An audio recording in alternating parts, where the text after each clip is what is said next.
NDA को upper house में जो सफलता मिली है वो हमारे मोदी जी का करिश्मा है। मोदी जी के प्रति जो कार्य है उसमें विश्वास है। जिन जिन माननीय विधायकों ने अपनी पार्टी क्रॉस लाइन से आगे जाकर के मोदी जी के कार्य में विश्वास कर एनडीए के प्रत्याशी को जिताया, उसके लिए मैं उनका आभार व्यक्त करता हूं और बधाई देता हूं।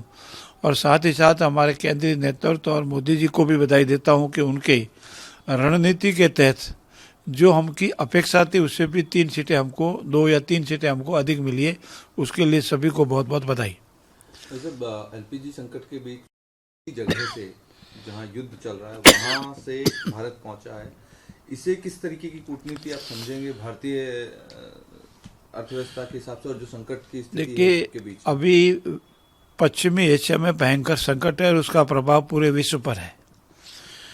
जो युद्ध चल रहा है ईरान का अमेरिका से और इजराइल से, वो खाली 2 देशों का युद्ध नहीं, उसका प्रभाव संपूर्ण विश्व पर पड़ रहा है। परंतु हमारी मोदी जी और हमारे विदेश मंत्री जयशंकर जी की विदेश नीति के कारण इस विषम परिस्थितियों में भी उन्होंने, चाहे हमारे एलपीजी गैस का जो बड़ा हमारा जहाज है वो हो या तेल का जहाज हो, 3 जहाज उन्होंने विपरीत परिस्थितियों में वहाँ से परमिशन लेके निकाले हैं। उसके लिए ये वाकई विदेश कूटनीति का ही एक हिस्सा है कि विश्व में और कहीं ऐसा नहीं हुआ जहाँ हमारे यहाँ हुआ है। और जो तथाकथित कांग्रेस की एलपीजी गैस का जो थोता आंदोलन बता रहे हैं, जो पूर्ण रूप से फ्लॉप है, उसे कोई लेना नहीं है। एलपीजी जितनी हमारी ज़रूरत है वो आ रही है, घरेलू एलपीजी का कोई संबंध नहीं है। और जो कॉमर्शियल बंद की उसको भी 20% पुनः शुरू कर दिया है। इसीलिए मैं धन्यवाद और आभार व्यक्त करता हूँ आदरणीय केंद्रीय नेतृत्व और हमारे यशस्वी विश्व के सर्वमान्य नेता आदरणीय नरेंद्र मोदी जी का। वैसे बीजेपी बिल्कुल तैयार। बंगाल सबसे बड़ा टास्क हमेशा से बीजेपी के लिए रहा है, तो इस बार क्या ममता बनर्जी का मिथक जो है वो बंगाल में टूटेगा? देखिए, भारतीय जनता पार्टी चुनाव आने पर चुनाव नहीं लड़ती है। एक चुनाव के बाद दूसरे चुनाव पर वो स्वतः ही हो जाती है और जनता की सेवा, कार्य की पद्धति, कार्यों का मौके पर निस्तारण और कार्य को धरातल पर उतार कर वो जनता के बीच में जाती है।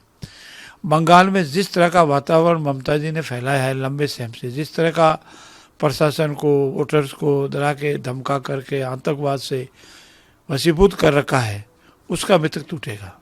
माननीय सर्वोच्च न्यायालय ने भी इसको गंभीर लिया है, इलेक्शन कमीशन ने भी इसको गंभीर लिया है और निर्भीक और बिल्कुल पारदर्शी व्यवस्था की है। और उसमें अगर स्वतंत्र होकर के मतदाता मतदान करेगा तो उसमें एनडीए का और भारतीय जनता पार्टी का विजय होना पूर्ण रूप से निश्चित है, ऐसा मेरा मानना है। आपके राज्य की खबरें, आपके शहर की खबरें सबसे पहले जानने के लिए देखते रहें अमर उजाला। चैनल को सब्सक्राइब जरूर कर लें और पाएं हर अपडेट।